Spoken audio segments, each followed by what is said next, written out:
Hello, this is Lucy at Pilates Birmingham. Today we're going to have a look at the cat-cow stretch.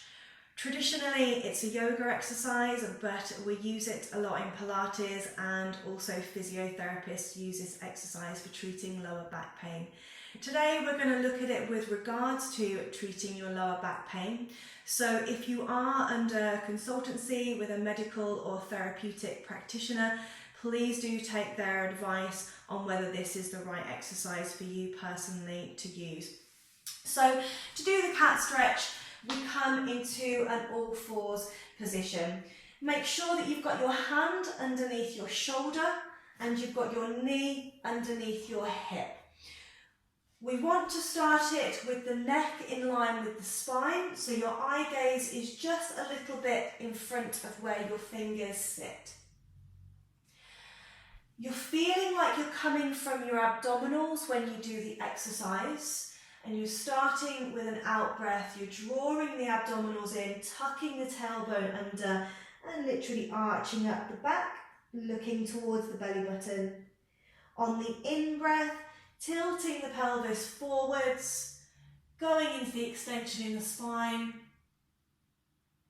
and looking up towards the ceiling.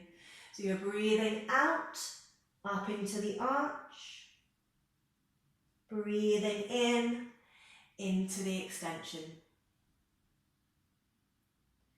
You're breathing out, feeling the shoulder blades moving away from each other. Breathing in, feeling the shoulder blades drawing down from the ears.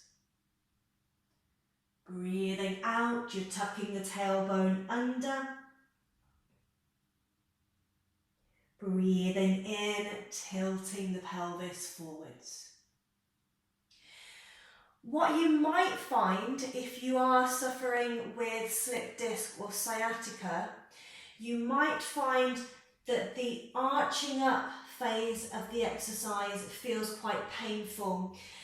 And that is literally because where you've got the bulging disc, when you move the vertebrae away from each other, the nerve is exposed up to the spinal column, which is where you're getting your pain. And actually, this kind of flexion on the spine isn't necessarily so good for you. So what I would recommend for those of you that are suffering quite badly with slip disc sciatica, start from your flat back box position and just work with your extension phase of the exercise. So tilting the pelvis forwards, looking up, out breath, back to your flat back position, in breath, into the extension, out breath, back to your box position. And just in keeping with keeping the rest of your body quite safe, your joints quite safe, something I see quite often is hyper-extending on elbows. So what you don't want to do is be pushing your elbows forwards. So keep a little bit of a soft bend in the elbows. Where you've got these little dimples in your elbow joints here, you want those to be facing each other. You don't want them to be facing forwards, which is a hyperextension. So a little bit of a bend in your elbows. So just remembering they want to feel quite spongy, those joints. If they feel hard and locked, it's not a very good position for your joint safety. So make sure they feel a bit spongy. So out breath, up into the arch, in breath, into the extension.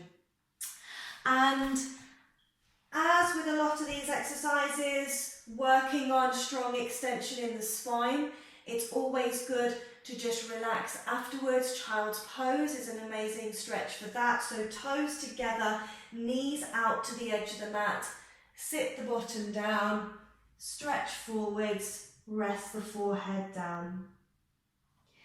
Take some time to just have a couple of deep breaths there. Breathe into the belly, so you're literally letting your lower back expand and relax. So just a couple of deep breaths